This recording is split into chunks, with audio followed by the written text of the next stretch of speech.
अस्सलाम वालेकुम जी। इफ्तिखार मेरा नाम जी।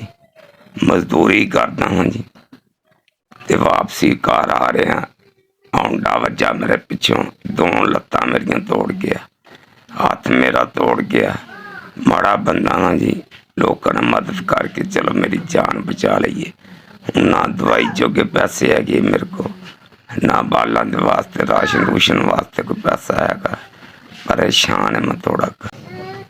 ऑपरेशन होए जी मेरे 4 की वजह ना 10 मैनू खून दियाँ बोतल लगियाँ जी। ओरी वजह ना आवाज मेरी उदन की खराब है।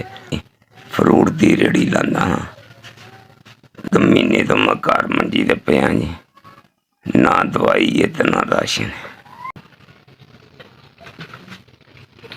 10,000 रुपये मैनू मदद मिली तुहाडे वालों, तुहाडी मेहरबानी, शुक्रिया।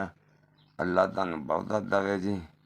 ये चलो मैं कोई दवाइयां शवाइयां लैवांगा जाके, बहुत मेहरबानी तुहाडी। अल्लाह तुहाडे बच्चियां दी खैर करे, अल्लाह तुहाडी खैर करे। अल्लाह 1 महीने तो बीमार है जी, मैं 1 महीने तो बीमार है। ये तुसीं मदद की मेरी, बड़ी मेहरबानी तुहाडी। अल्लाह तुहानू सिला देगा। अल्लाह तुहानू 10,000 दियां मैं पट्टियां शट्टियां करावांगा।